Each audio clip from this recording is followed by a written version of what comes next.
Bombshell report out today confirming what many in the media called a conspiracy theory that Dr. Fauci's agency profited off of the COVID vaccines. We are talking about the National Institute of Health that people were saying did own pieces, bits and parts of the witch's brew that was the COVID vaccine. Yeah. Because it was a little bit of this, little bit of that. We know that now because the New York Times confirmed that Moderna will pay out the federal government and 2 private universities for the technology that it used in the COVID vaccine to the tune of $400 million. It's an amazing revelation, right? Because you're a conspiracy theorist that Dr. Fauci's and his agency's making money off of COVID vaccines.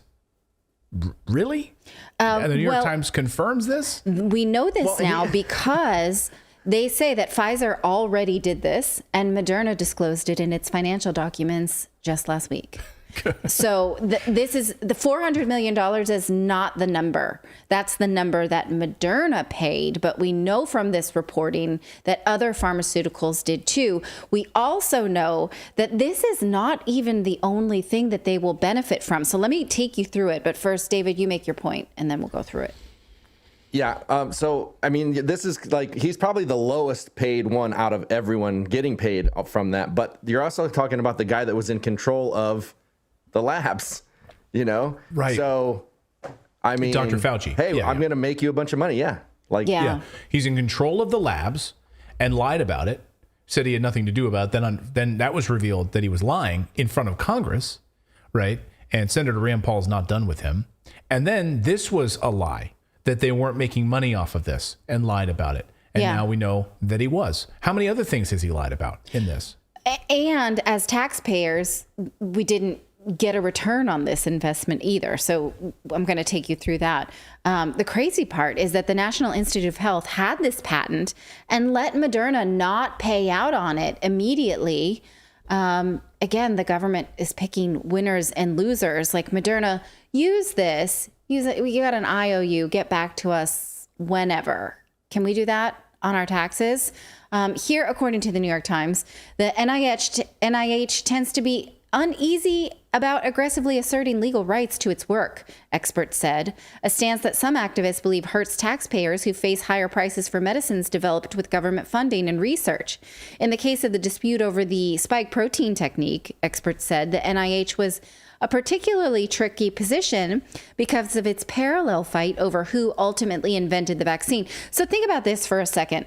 We pay taxes to the NIH. The NIH does research to make drugs that can presumably benefit us, but lets private companies profit off of research that we paid for, and then you have to pay these private prices for these drugs that your taxpayers went into developing. Does that sound right? Sounds like a Ponzi scheme or something. Like if there was a name for it, like this would be something that the SEC should investigate.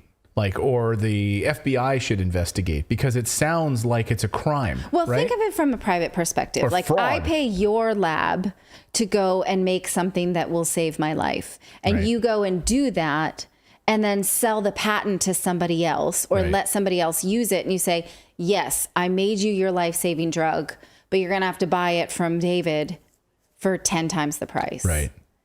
Because I'm the government, I can't sell it to you, and I can't in good conscience profit off of it. But that guy can, right? And then he'll hit me back later. So why isn't it free? Like we literally facilitated you creating this thing. Like why isn't it free, right? But you can say we facilitated, because like we paid for the R&D, and now we paid for everything. Now we're paying for the marketing. So we've paid for all of it. Well, interestingly, it mentions this separate fight, that what we're talking about right now is only the spike protein bit that Moderna is paying $400 million for. There is a separate fight where Moderna is, take a look at this, locked in a separate high-stakes dispute with the NIH over who invented the central component of the vaccine, the genetic sequence that helps produce an immune response. So this $400 million was only for this little bit of the recipe. Let's say it's like the salt in the recipe, but like if it's a chicken stew, the NIH says we also provided the chicken, right? Right. Okay. Or the ricin. whatever. So the vaccine that Moderna made billions on and forecast this year alone to make an extra $5 billion was made up of components that the government say belong to the federal research labs, along with 2 universities, Scripps and Dartmouth, both who require COVID vaccines of their administration and students, by the way. Can I ask a quick question? Do you know if that's the current price or is that the elevated $130 price? Like, has that price been increased with that forecast? Or are they forecasting that out, the price increase like next year or something? I'm just curious it said if that's factored in. I'm not sure because of something I'm going to get to, because the Times forecasts $5 billion, but now Moderna is saying that they may not charge for it. And that may be interesting timing. So let's put a pin on that. It's a good question. Now, this could have been avoided if the NIH had a patent. They did, in fact, apply for one in 2017, but it lingered for 4 years mysteriously. Take a look at this. Whoa. What? It appeared indisputable. Same year that Fauci said it was coming? I missed that part of the story. Holy shit. Wait, what? So the NIH did apply for a patent in 2017 when they published their findings about this spike protein, but the patent was not issued in 2021. So if I put on my conspiracy theory hat, is it convenient? Don't even say conspiracy theory hat. Just put on your intelligence hat at this point. Was there someone dragging their feet about this patent because they knew that they could license the technology out for profit to for-profit companies? Ding, ding, ding. I'll take that answer for 100, Alex. Okay. Yeah, I'm gonna go with that as a. Yeah, I'm gonna go with that. I'm gonna go with that. Yeah, that's what I'd go with. I'm gonna not gonna work here anymore. I'm gonna go with that. Okay. Now Pfizer knows this about this component being owned by the NIH and has already paid out its royalties to the NIH and the universities. Take a look at this. Other vaccine makers, too, acknowledged relying on those researchers' work. By the end of 2021, 7 pharmaceutical companies had agreed to pay out the 3 institutions for their use of the technique. Among them was BioNTech, whose COVID vaccine made with Pfizer became the main competitor to Moderna's, but negotiations with Moderna were slower. The delay in licensing the spike technology became another sore point between the company and the government. Now, Moderna will pay out this big lump sum and a royalty on future COVID vaccine sales, but maybe, so this gets to David's question, maybe this is why now Moderna is saying they will still provide the COVID vaccine for free, even when the government no longer pays from it. This from the Epic Times just last week, saying they reverse course, say people won't have to pay for COVID-19 vaccine. The details of this are very fuzzy. I don't think they're saying we're going to make it for free but they could be saying that because what they've negotiated with the government is they'll pay them this lump sum plus a percentage of future royalties. Well, what if there's no future royalties? What if they're saying, oh, but now we're giving it away for free? Right. So the future royalties why it dries up because, hey, it's not a concern anymore. We need to move on to our next pandemic. Right. After the influx is done, now that it's all over and everybody's gone through it, we'll give it away now. Yeah. Now we need to move on to monkeypox or whatever. So that's what we'll make our next round. Now that one's not going to be free. Yeah.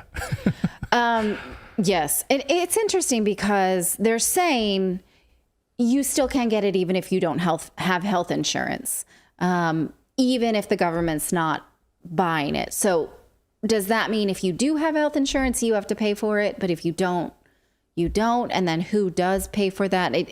The details are fuzzy on that. They're just saying we still want to provide it for free. So I'm not sure. Now, again, interestingly enough, this was something that was not allowed to be discussed during the COVID pandemic. Robert F. Kennedy Jr. says this on Twitter that fact checkers denounced him for promoting vaccine misinformation when he pointed out that Fauci's own agency owned the Moderna patent and stood to make $500 million from this vaccine. And in fact, now that's true. They're going to make at least $400,000 plus a percentage of future royalties. And we don't even know how much Pfizer paid them, plus these 7 other pharmaceuticals.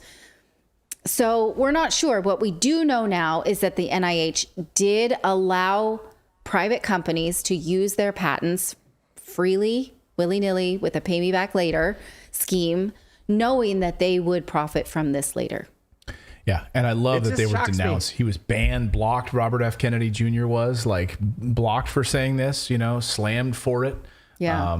And mocked on CNN and all over the place, and liberals crapped all over him. Like Robert F. Kennedy Jr. was slammed by liberals. Like, think about that for a minute. Anyway, go ahead. Well, and I was just going to say, like, after you start to lay all of this out, and with cocky confidence, what Fauci said in 2017 to the Trump administration, not that there might, but there would be a pandemic. It's like, if you lay all of this information out, it is like there was foreknowledge. Like, how could you say there was not of all of this? Yes. Right. Yeah. 2017, when that patent was filed. Yeah. He tells Trump, and he admits it on camera. He's like, and I told President Trump, there will be a pandemic during your presidency. Oh, okay. Convenient that you know that. Okay, Nostradamus. Yeah. Yeah, he had foreknowledge of it. So that's an interesting little tidbit there out of the New York Times. Let us know what you think of that. Thank you so much for watching this segment here at Redacted. We are live every day at 4 p.m. Eastern Time, trying to share the stories that the mainstream media will not cover. You should also come over and join our community of Redacted Rebels over at redacted.inc. That's our private locals community where we can share exclusive content that we simply cannot share here on YouTube. Come over and join the rebellion together right now by going to redacted.inc. We'll see you next time.